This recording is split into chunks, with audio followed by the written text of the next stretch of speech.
नमस्कार जी, मैं हूं पुनीत। आप देख रहे हैं एस्ट्रो प्रोग्राम में आपका तहे दिल से स्वागत करती हूं। एक बार फिर से हाजिर हैं आपके सामने। और आज का ये जो प्रोग्राम होने वाला है ना, ये बहुत ही प्रैक्टिकल प्रोग्राम है। प्रैक्टिकल इस वजह से कह रही हूँ कि आज जो जिस चीज़ में हम हैं उसी के बारे में बात होगी।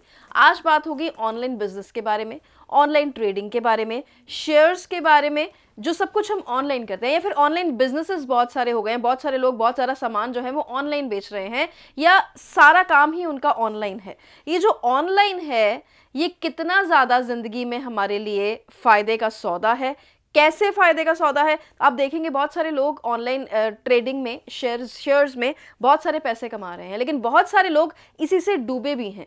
सो क्या करना चाहिए ऐसा कि सिर्फ और सिर्फ प्रॉफिट ही हमारे पास हो और लॉस हम भूल जाएं, इसके बारे में आज बात होगी। नीचे जो नंबर्स लिखे हुए हैं ये आप ही के लिए लिखे हुए हैं, ताकि आप अपॉइंटमेंट लें और सुनील जी से मिलने आए। गुड लक रिपोर्ट के बारे में बात होगी, टिप ऑफ द डे के बारे में बात होगी। तो स्वागत कर लेते हैं। पहले बहुत बहुत स्वागत है सुनील जी। नमस्ते बनी जी। नमस्कार जी। सुनील जी, जैसे कि भी ऑनलाइन ट्रेडिंग, शेयर्स, इवन कपड़े, जूते, मतलब बहुत सारा काम जो है वो ऑनलाइन हो गया है। लेकिन ये काम जितने लोगों को बनाया है उससे ज़्यादा लोगों को डुबाया भी है इस काम ने।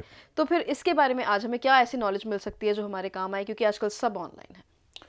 पुनीत जी, कोई भी चीज़, कोई भी बिजनेस या कुछ भी एस्ट्रोलॉजी के समंदर से बाहर नहीं है। पहली बात, ये जो ऑनलाइन बिजनेस हम लोग करते हैं या ऑनलाइन शेयर करते हैं, ऑनलाइन ट्रेडिंग करते हैं, ये कुंडली के अंदर आपको करनी चाहिए नहीं करनी चाहिए, इसका यस नो होता है। देखिए, ऑनलाइन ट्रेडिंग या शेयर का काम जो है वो किस लिए है? नेचुरल सी बात है, प्रॉफिट के लिए, पैसे के लिए, पैसे को ऐड ऑन करने के लिए। लेकिन एक चीज़ की तरफ कभी किसी का ध्यान नहीं गया। ये वो पैसा है जो अनअर्न्ड है। अनअर्न्ड पैसा कौन सा होता है? जो आपने मेहनत से नहीं कमाया और इसका प्रॉफिट आपको मिला। बिना मेहनत के कमाया गया पैसा, हम उसको बोलते हैं अनअर्न्ड मनी। कुंडली का 8वां घर और 8वीं राशि, ये आपके अनअर्न्ड मनी को रिप्रेजेंट करते हैं। जिनकी कुंडली के अंदर अष्टम भाव या 8th घर का मालिक परमिशन दे, वो कैसे परमिशन देगा वो एस्ट्रोलॉजर देखेगा। वो कैसे परमिशन देगा? वो आपकी कुंडली के अंदर उस ग्रह का बैठना, उसका पोजीशन, उसके ऊपर दृष्टि अगर अच्छी ग्रहों की हो, जो कि नेचुरल मैलेफिक ना हो के बेनिफिक प्लैनेट्स हों, अगर ऐसा कॉम्बिनेशन बने तो इनको पैसा ऐसे ऑनलाइन बिजनेस में या अनअर्न्ड मनी, ऑनलाइन थोड़ा सा डिफरेंट है, अनअर्न्ड मनी जो शेयर एंड ऑनलाइन आप ट्रेडिंग करते हैं वो थोड़ा डिफरेंट है। वो पैसा जो आज आपने लगाया उसके साथ थोड़ा सा और पैसा जुड़ा बेनिफिट के तौर पे, वो आपको मिला, यानी कि अनअर्न्ड मनी। अनअर्न्ड मनी हर किसी को सूट नहीं करती। आपने एक एफडी करवाई, वो एफडी कुछ सालों के बाद उसका इंटरेस्ट जुड़ के आपको वापस मिली, तो पैसा को क्या हुआ? वो आपको पैसा एड ऑन हुआ, वो कमाया नहीं गया, वो पैसा अनअर्न्ड मनी के अंदर उस कैटेगरी में आ जाता है। अगर कुंडली के अंदर राहु अच्छा हो, प्रोमिनेंट हो, उसका डिस्पोजिटर, उसका मालिक अच्छा हो, तो आपको ये ऑनलाइन ट्रेडिंग सूट करती है। पंचम हाउस, 5th हाउस कुंडली का ऑनलाइन ट्रेडिंग के लिए देखा जाता है, बहुत जरूरी है। राहु अष्टम प्लेस, अष्टम प्लैनेट के मालिक, पंचम हाउस, पंचम घर के मालिक, और दूसरा घर सबसे जरूरी जहां से पैसा देखा जाता है। इनका गठ जोड़ जो है, ये ऑनलाइन ट्रेडिंग या ऑनलाइन जो आप शेयर्स का काम करते हो उसको रिप्रेजेंट करता है कि आपको ये सफल करेगा कि ये डुबोएगा। बहुत लोग होते हैं जिनको ऑनलाइन, जिनको बहुत शौक है, उनको शेयर्स का बहुत शौक है, वो मार्केट के अंदर घुसे रहते हैं। तो उस मार्केट, देखिए आप एक चीज नोट कीजिए, जो बुल है, बुल जो ऑनलाइन शेयर ट्रेडिंग करते हैं, उस मार्केट का सिंबल क्या है? बुल। और सेकंड नंबर राशि जो है उसका सिंबल क्या है? अगेन वही। सो सीधा सीधा कैसे किससे जुड़ा आपका वो पैसा? दूसरे घर के साथ। तो दूसरा घर बहुत इंपॉर्टेंट होगा इस केस में। दूसरा घर, अगर थोड़ा सा अगर एस्ट्रोलॉजी आप समझते हो, आपको अगर मेरे बहुत ज़्यादा पुराने सब्सक्राइबर आप हैं तो आपको थोड़ा बहुत तो समझ आता ही होगा, और इतना समझ तो आता ही होगा कि जो मैं बोल रहा हूँ आप उसको कैच कर सकते होंगे। तो ये जो पैसा है ये दूसरे भाव से ही आता है, लेकिन वो अनअर्न्ड होगा या मेहनत से कमाया होगा या पैसे आपने बहुत ज़्यादा काम करके कमाए होंगे, वो डिपेंड करता है। कई लोगों को विरासत में अनअर्न्ड मनी मिलती है, इनहेरिटेंस मिलता है। इतना इनहेरिटेंस मिलता है, वो सोने का चम्मच लेके पैदा होते हैं, ऐसा कहा जाता है कि ये बच्चा तो सोने का चम्मच लेके पैदा हुआ, कमाई नहीं करनी पड़ी, बस बाप का, दादा का, परदादा का दिया हुआ इतना कुछ था कि इसको सिर्फ आके बिजनेस को आके इसने बैलेंस किया है और इसको कुछ नहीं करना पड़ा, इसको स्क्रैच से शुरू नहीं करना पड़ा, इसको बेस से शुरू नहीं करना पड़ा। तो वो क्या हो गया, वो अनअर्न्ड मनी इसको विरासत में आई। तो अगर आपके पास्ट लाइफ कर्मस अच्छे हों, वो तो आपका एस्ट्रोलॉजी बताएगा कि कैसे हैं, पास्ट टाइम कर्मस अच्छे हों तो बंदे को अनअर्न्ड मनी मिलती है, उसको ऑनलाइन ट्रेडिंग में बेनिफिट मिलता है। अगर आपकी कुंडली के अंदर पंचम हाउस परमिशन दे रहा है विथ सम वेरियस फॉर्मूलाज, अष्टम प्लेस अगर आपको, अष्टम लॉर्ड अगर आपको परमिशन दे रहा है विथ सर्टन फॉर्मूलाज, अगर वो आप चेक कर सकते हैं या कोई आपका एस्ट्रोलॉजर चेक कर दे, आपको बता दे कि आपको अनअर्न्ड मनी सूट करेगी या नहीं करेगी। और जिसकी कुंडली के अंदर पंचम घर खराब हो, अष्टम घर खराब हो, उनको ऑनलाइन काम नहीं करना चाहिए, वो उनका पैसा डूब जाता है। और जब ऐसे केस में ऐसी चीज होती है, ऐसे लोग पिता का कमाया हुआ पैसा भी खराब कर बैठते हैं। क्यों? कि उसने शेयर में लगाया पैसा, वो बन गया, मैं भी पैसा लगा के मैं भी बन जाऊं। लोग बहुत सारा पैसा खराब कर बैठते हैं। बट टेक्निकली देखा जाए, एस्ट्रोलॉजिकली अगर उसके अंदर टेक्निक्स के अंदर जाया जाए, उसके अगर फॉर्मूलाज के अंदर जाया जाए, तो उसका आंसर आपकी कुंडली के अंदर छुपा होता है कि आप कर सकते हैं या नहीं कर सकते। ये बिना कमाया अनअर्न्ड मनी का बेनिफिट हर इंसान को नहीं मिलता। पंचम घर अच्छा हो तो आप लॉन्ग टर्म इन्वेस्टमेंट कीजिए, बजाय कि शॉर्ट में कमाया हुआ पैसा।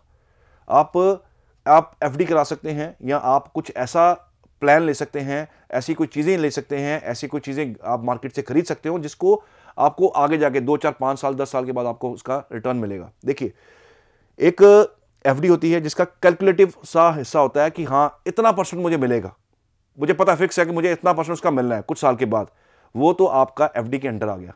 ठीक है, आज आपको लग रहा होगा ये एस्ट्रो शो है या कि ये कोई पैसे का शो है, आज एस्ट्रो प्लस पैसे का शो ही है। तो अगर आपको लगता है कि उस पंचम घर के अंदर वो आपको प्लैनेट परमिशन दे रहा है कि आपने एक ऐसा इन्वेस्टमेंट किया कि आपको एस्ट्रोलॉजर बताएगा कि आपने ऑनलाइन काम करना है या आपने वो काम करना है जिसमें आपको इनकम का पता हो कि इतना इंटरेस्ट मुझे लग के आएगा, आपको कैलकुलेटिव इंटरेस्ट पे काम करना है, या आप ब्लंटली खेल सकते हैं। क्योंकि ये जो ट्रेडिंग है ये प्योरली आपकी किस्मत के ऊपर डिपेंड है, प्योरली किस्मत है। और अचानक से उसका बेनिफिट आना, राहु बीच में इन्वॉल्व हो गया। सो ऑल जो पॉइंट्स हैं, जितने भी बिंदु हैं, ये अगर चेक करके आप देखें कि आपको सूट करता है या नहीं करता, तो आप उस बड़े नुकसान से बच सकते हैं या बहुत बड़ा फायदे का बेनिफिट उठा सकते हैं अगर आप अपनी कुंडली में चेक करवा के ये चीज़ चेक करवा रहे हैं कि मुझे एक फिक्स्ड इनकम अपनी इन्वेस्ट करनी है या मुझे ऑनलाइन ब्लाइंडली खेलना है। सो ये सबके लिए नहीं बना, ये किसी किसी के लिए बना है। ये सब किसी के पास्ट लाइफ कर्मस अच्छे हों तो उसके लिए पास्ट लाइफ में अच्छे कर्मों की वजह से उसको ऐसी चीज़ों से बहुत बेनिफिट होता है। तीसरी बात पुनीत ने की, ऑनलाइन जो लोग सामान की खरीद फरोख्त करते हैं, जो बेचते हैं, वो भी आपका अगर कुंडली में राहु अच्छा हो, आपकी कुंडली में धन भाव सेकंड भाव के लॉर्ड अच्छे हों, आपकी कुंडली के अंदर पंचम भाव के लॉर्ड अच्छे हों और आपकी कुंडली में 11वें भाव के लॉर्ड अच्छे हों, तो आप ऑनलाइन ट्रेडिंग कर सकते हैं। किस चीज़ की? सामान की। आप ऑनलाइन का काम कर सकते हैं, घर बैठे ही आप अपना काम कर सकते हैं। शनि हमेशा कर्मेश हैं, हमेशा उनका कर्म्स के साथ सीधा नाता है, और कर्मेश ही जब खुद शनि है तो शनि को इग्नोर नहीं किया जा सकता। तो कुंडली में शनि की पोजीशन चेक करना कि ऐसे इंसान को ऑनलाइन काम सूट करेगा या नहीं करेगा, ये कुछ केंद्र बिंदु हैं, ये अगर देख लिए जाएं तो इंसान खतरे से बच सकता है, नुकसान से बच सकता है। और मेरा एडवाइस है कि जब भी आप कोई ऐसा काम करने जाएं तो आपके जो भी आप जिनके पास जाते हैं आप उनको एक बार चेक करके उनसे पूछ लीजिए कि मैं उस इन्वेस्टमेंट के लिए बनाऊं कि जो मुझे कैलकुलेटिव इंटरेस्ट आएगा उसके लिए बनाऊं, कि मैं एक बड़ी गेम के लिए बनाऊं। तो वो आपको इसका आंसर ज़रूर देंगे कि आप उसका काम कर सकते हैं या नहीं कर सकते। एक बड़ा ही शरारती सवाल मेरे दिमाग में आया है, वो ये है, जैसे हम ऑफलाइन बिजनेस करते हैं, हमने कोई फैक्ट्री लगानी है, हमने दुकान खोलनी है, बहुत सारे लोग जो हैं, बहुत सारे लोग वो ज्योतिषियों के पास जाते हैं, बताइए कि हम ये कर सकते हैं नहीं कर सकते, वास्तु करवाते हैं, बहुत कुछ करते हैं कि काम सही चले, क्योंकि धंधा है तो सब है। लेकिन जब यही काम ऑनलाइन है तो ऑनलाइन का तो वास्तु नहीं हो सकता। तो इसी तरीके से जैसे हम बाकी बिजनेसेस में पहले कुंडली दिखाते हैं ये काम शुरू करने से पहले, वैसे ही ऑनलाइन काम के बारे में भी कुंडली जो है वो वैसे ही बताएगी, क्योंकि अदरवाइज तो उसकी क्या एग्जिस्टेंस है, मतलब एग्जिस्टेंस तो इंसान में ही है, बिजनेस तो कैसे पता लगेगा। जी देखिए, अगर आप ऑनलाइन काम करना चाहते हैं तो सीधा सा एक फॉर्मूला है, अपनी कुंडली किसी को दिखाइए, उसमें वास्तु दिखाने की जरूरत नहीं है। हाँ, आपने कोई गोडाउन लेना है, कोई माल स्टॉक करना है, आपने कोई ऑनलाइन ऐसा काम करना है जिसका माल बहुत ज़्यादा स्टॉक करने के लिए आपको चाहिए, डेफिनेटली उसका वास्तु करवाना चाहिए। बिना वास्तु किए। अगर आपके नॉर्थ ईस्ट में ऐसी प्रॉब्लम आ गई, कुंडली आपकी परमिशन दी जा रही है और नॉर्थ ईस्ट में आपके इशू है, तो आप समझ लीजिए कि मेस क्रिएट हो जाएगा। आप काम शुरू तो कर लोगे, लेकिन वहाँ जहाँ स्टॉक कर रहे हो वहाँ से माल निकलेगा नहीं बाहर। साउथ वेस्ट जोन सबसे ज़्यादा स्टेबल जोन, वहाँ पे अगर प्रॉब्लम आ गई तो स्टेबिलिटी में इशू आ जाएगा, काम की स्टेबिलिटी में इशू आ जाएगा, माल डंप होने में इशू आ जाएगा, माल डंप हो जाएगा, निकलेगा नहीं। So an number of factors are there. हाँ, ऑनलाइन करना है, घर से करना है। अगर ये भी किसी की कुंडली में होता है कि आपको घर से काम करना है कि आप बाहर करिए। अगर शनि आपको चौथे घर को किसी तरह से रिप्रेजेंट कर रहे हैं, तो ऐसा इंसान, जब कर्मेश ही घर के अंदर बैठा हुआ है, तो आप वहाँ से घर से भी काम ऑपरेट कर सकते हैं। लेकिन अगर कर्मेश अपने चौथे घर से उठ के कहीं और चला गया है, तो समझ लीजिए कि कहीं ना कहीं आपको अपने घर से दूर जाके काम करना है। अब शनि चले गए 12वें भाव में, तो कर्मेश चला गया 12वें भाव में। अगर उसके मकर के या कुंभ के मालिक जाके 12वें भाव में बैठ जाते हैं, तो नेचुरल सी बात है कि आपको कर्म बाहर से मिलेगा, आपको कर्म बाहर से मिलेगा, उसका रेवेन्यू आपको बाहर से मिलेगा, पैसा बाहर से मिलेगा, बेनिफिट बाहर से मिलेगा। शनि कर्मेश है। जितने भी कार्मिक कंट्रीज हैं जहां पे पैसे का वैल्यू है और प्लस इंसान का वैल्यू है, जैसे आपने थोड़ा सा काम किया, आपको उसका ओवर टाइम भी पे हो रहा है, आधा घंटा भी काम किया तो उसका भी आपको पेमेंट हो रहा है। इट मीन्स कि वो शनि के अधीन कंट्रीज हैं। शनि बड़ा ड्राई प्लेनेट है, सूखा प्लेनेट है। तो ऐसी कंट्रीज जो थोड़ी ड्राई भी हों, थोड़ी सूखी भी हों, कर्मेश भी हों, ऐसे लोगों को, ये मैं छोटा सा योग शेयर किया आपसे, लेकिन इसके और भी बहुत सारे फैक्टर्स हैं। लेकिन मैं सिर्फ आपको थोड़ा सा समझाने की कोशिश कर रहा हूं कि ये कैसे डिसाइड होगा कि आपको काम कहां करना है।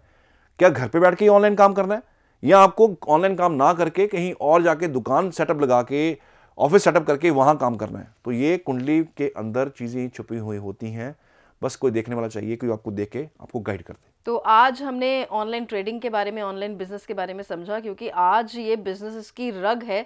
मतलब बहुत सारे लोग जो हैं वो ऑनलाइन करने में कंफर्टेबल भी हैं और कमा भी रहे हैं। लेकिन हमें फिक्र आज उन लोगों की थी, सुनील जी को फिक्र उन लोगों की थी जो कि डूब रहे हैं, डूबने नहीं देना था। तो आज का ये एपिसोड उन्हीं को केंद्रित रहा। बाकी गुड लक रिपोर्ट आज की, ये अहमदाबाद से हैं, अगम पटेल हैं, बोल रहे हैं कि ऑनलाइन आपको 2 कुंडलियाँ भेजी हैं, मिला दीजिए, और साथ के साथ मेरी गुड लक रिपोर्ट मुझे प्लीज़ भेज दीजिए। जी डेफिनेटली, आपकी कुंडलियाँ जो डिटेल्स हैं वो चेक करके आपको मैच मेकिंग का रिजल्ट जो है वो जरूर भेज देंगे, और इसमें से एक कुंडली जो स्पेशली आपकी है उसकी गुड लक रिपोर्ट बना के आपको जरूर दे दी जाएगी। तो आज की टिप क्या कहती है?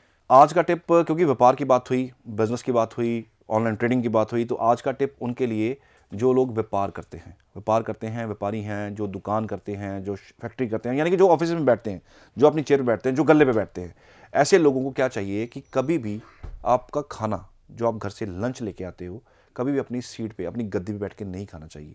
इसको टिप समझ लीजिए, इसको एडवाइस समझ लीजिए। आपकी गद्दी जो है वो शिव जी का प्रतीक है, वो उनकी गद्दी है। सो आपकी गद्दी शिव जी की गद्दी है, वहां बैठ के खाना नहीं खाना चाहिए। जब भी खाना खाएं वहां से उठिए, कहीं और बैठ के खाना खाइए, हाथ पैर धो के वापस आके अपने ऑफिस गद्दी पे बैठिए। ध्यान रखिए, इससे नुकसान क्या होता है, गद्दी पे खाना खाने से आपके बिजनेस को यहाँ पे एक डिक्लाइन मिलता है, यहाँ पे बिजनेस हैम्पर होता है।